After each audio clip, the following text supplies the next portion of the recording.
Quand on parle mode, style vestimentaire et panafricain, au Bénin et même en Afrique, on parle Lolo Andoche. Et là, nous sommes dans les ateliers de Lolo Andoche en sa présence.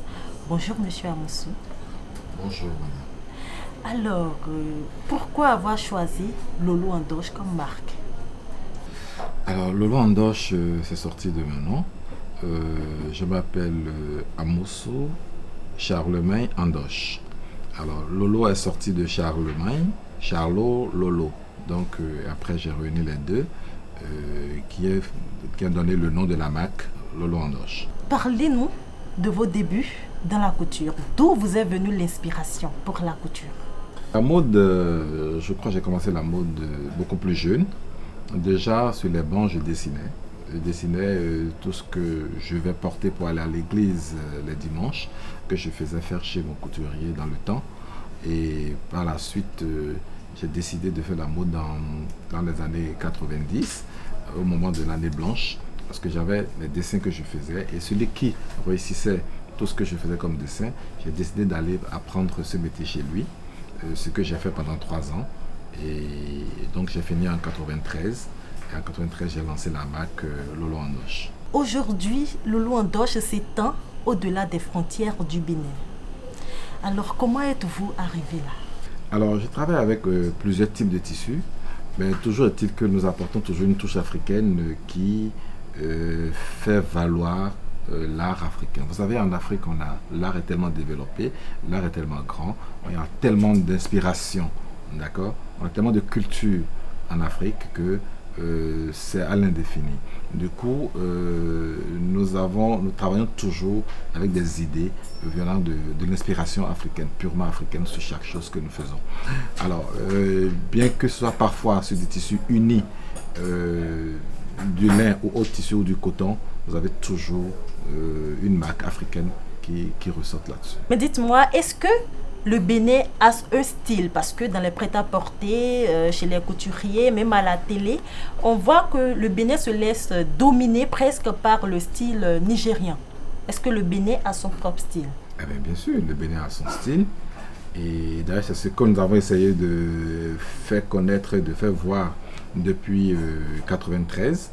Parce que déjà à la base, quand j'ai lancé la marque Lolo Andoche, c'était d'abord pour valoriser la mode, je dirais, africaine. La mode est universelle, bien sûr, mais quand je dis la mode africaine, c'est pour matérialiser le style africain. Maintenant, parlons du Bénin. Le Bénin a quelques touches. La plupart déjà de nos parents portaient beaucoup plus de bomba. Alors, tout ce que nous faisons aujourd'hui sont des dérivés de bomba. Nos tenues sans col, nos tops que nous faisons avec du pagne. Et puis le pagne était purement beaucoup plus porté au Bénin. Donc je dirais, si on fait un lien avec les tenues sans col, le bomba avec le pagne et consort, tout ça réuni fait une identité béninoise de la mode. Alors, malheureusement, le Bénin n'a pas pu s'imposer sur ce plan, bien sûr, mais progressivement, quand on fait un lien et quand on fait une histoire, ou quand on fait un retour dans l'histoire, on voit qu'en réalité, il y a beaucoup de choses qui viennent du Bénin. Est-ce que aujourd'hui, on peut tout faire avec le pagne africain? Quand on parle de pagne, on parle bien sûr du was et de ses dérivés.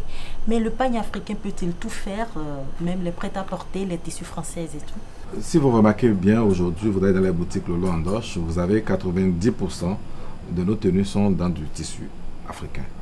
Quand je dis tissu africain, je réunis, que ce soit le pagne, le batik, l'indigo, tout ça réuni, je l'appelle tissu africain.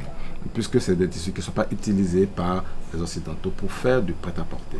Alors c'est nous qui avons commencé par faire du prêt-à-porter avec ça, et c'est nous qui développons le prêt-à-porter, et que c'est d'ailleurs chez nous que ça se porte. À l'exception que quelques stars internationales commencent par le porter aux États-Unis et qu'on sort aujourd'hui. Donc, je dirais, le wax et ses dérivés font aujourd'hui le prêt-à-porter. En dehors de quelques prêt-à-porter importés que vous voyez, ceux qui revendent du prêt-à-porter importé, mais ce qui est produit chez nous et vendu chez nous, oui, c'est du prêt-à-porter africain et béninoise, je dirais. Et parlant toujours du pagne, mais là on va dériver vers la morphologie de la femme. Comment est-ce qu'une femme doit s'habiller selon sa morphologie? Parce que en Afrique, quand on parle d'une femme, c'est qu'on parle d'une femme avec des rondeurs. Donc, comment est-ce qu'une femme peut se mettre en valeur selon sa morphologie avec le pagne? Vous savez, on a plusieurs types de formes, comme vous venez de le dire. Nous avons les femmes africaines qui ont une belle poitrine, celles qui ont de la hanche et qu'on sort. Et alors, celle qui a de la poitrine, c'est de mettre sa poitrine en valeur. Ça ne veut pas dire d'aller dans la dépravation, mais toutefois, des tenues légèrement décolletées et tout, ça met réellement la femme qui a de la poitrine en valeur. Et par contre, celle qui n'a pas cette poitrine, oui, un peu comme ce que vous avez porté, légèrement fermé, et ça dépend également de l'endroit. Si c'est pour aller au boulot, le style diffère du style qu'il faut porter pour aller à l'église, également ce qu'il faut aller pour aller à une soirée. Donc pratiquement, on dirait on a 3-4 styles. Il y a le casual, le détente, on a le classique, on a la tenue du boulot, et on a également nos prestiges pour les tenues de soirée et autres. Alors, partant sur ces 4 types de styles, ça se passe beaucoup plus dans les encolures et les manches.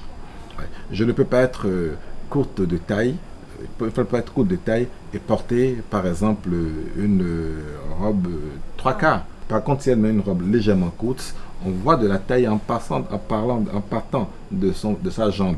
Donc quand on va sa jambe jusqu'à un niveau donné, on la voit un peu plus grande de taille. Alors celle qui est grande de taille, idéalement, elle porte des robes longues et on a une fluidité jusqu'en bas. Donc on a 2 types déjà de style à ce niveau. Celle qui est un peu plus ronde, on ne lui conseillerait pas de porter par exemple des tenues rayées dans le sens couché, plutôt dans le sens debout. Les trucs rayés avec le sens debout, la fine lui donne de l'allure.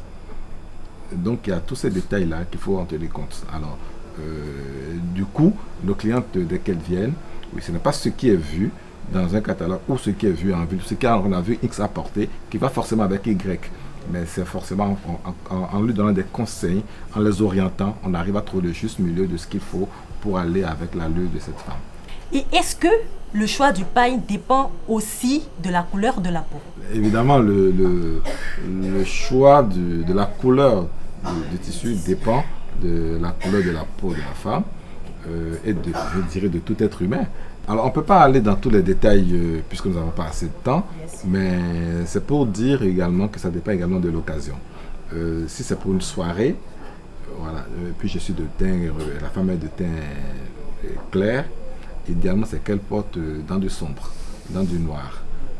Et par contre, celle qui est de teint bien noir, c'est qu'il faut que ça soit du gris léger ou du brillant ou du blanc ou du beige.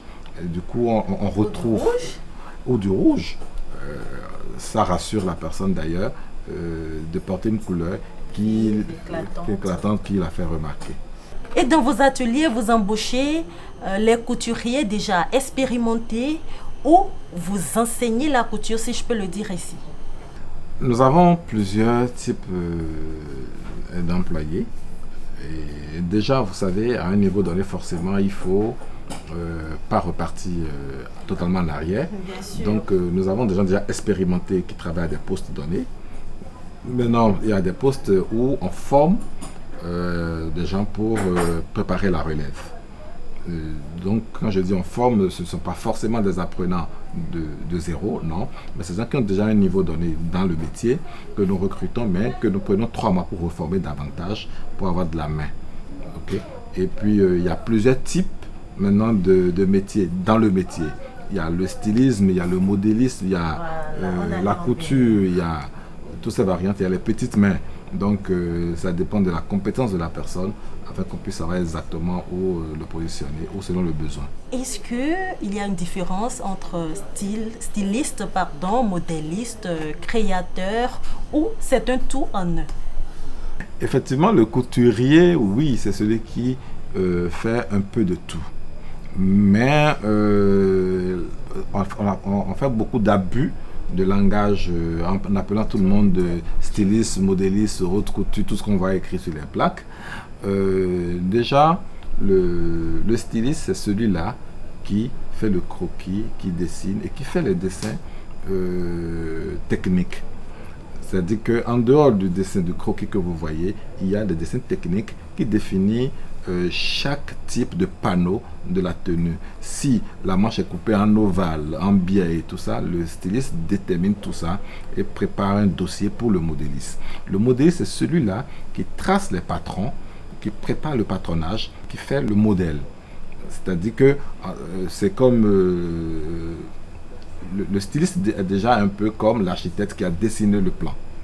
Mais le modéliste fait les bases, il dessine les bases, il dessine, il trace le patron, il prépare la coupe. D'accord? Et à la limite fait les premières coupes pour l'échantillonnage. Et après lui, il y a le coupeur. Le coupeur, quand nous sommes dans de la production en série, le coupeur lui est là uniquement pour poser les patrons que le modéliste a fait pour couper en série. Entre le modéliste derrière lui, tout de suite, il y a également le patronnier. Et oui, mais parfois le modéliste est en même temps le patronnier. Donc vous avez le coupeur qui fait la coupe en série avant que ça n'aille dans l'atelier de production. Où il y a l'équipe de préparation qui prépare par taille, par série, ainsi de suite, avant de lancer la production dans les chaînes de production. Donc dans les chaînes de production, nous avons les opérateurs, ce que nous appelons habituellement tailleurs ici en fait. On a des opérateurs qui sont sur la machine et qui font les montages selon les opérations précises. Si c'est par côté, si c'est par endroit, si c'est la manche, ainsi de suite, de bout en bout, jusqu'au produit fini. Jusqu'à ce que le produit aille dans le service finition, où on a les pose-boutons, les boutonnières, le repassage et autres. Cette équipe, on les appelle les petites mains. Donc vous avez le produit fini chez ceux-là. Doit-on être couturier pour être à la mode, à la tête d'un empire, d'une maison de mode? Eh bien sûr, on peut ne pas être forcément de domaine et être un investisseur. Un investisseur dans le secteur mode et embaucher tout ce dont on a parlé, c'est-à-dire le styliste, le modéliste, ainsi de suite. Mais étant un peu du domaine, ça facilite les choses. D'accord? Vous allez voir, la plupart des gens qui investissent beaucoup plus dans ce domaine, soit ils sont des photographes mode, soit ils sont des modélistes, ou il y en a qui sont juste des créateurs nés, c'est-à-dire que déjà ils ont des idées déjà à la base. Le vrai créateur, c'est celui-là en réalité qui semble ne rien faire dans l'entreprise, mais qui est le moteur de l'entreprise. Puisque le créateur, c'est lui qui est le gros rêveur, c'est lui qui voit loin, c'est lui qui donne les idées. On l'aura compris, quand on parle mode, style vestimentaire et pan-africain, on parle Lolo Ndoche. Les ateliers Lolo Ndoche sont ouverts et accessibles à tout le monde, les femmes comme les hommes, selon toutes les morphologies et les couleurs de peau. Les ateliers Lolo Ndoche sont ouverts tous les jours et les tenues Lolo Ndoche sont accessibles à toutes les bourses. Je suis d'ailleurs habillée par Lolo Ndoche. On se retrouve une prochaine fois pour un autre numéro et n'oubliez pas, abonnez-vous à ma chaîne, laissez un like ou un commentaire. Bye bye.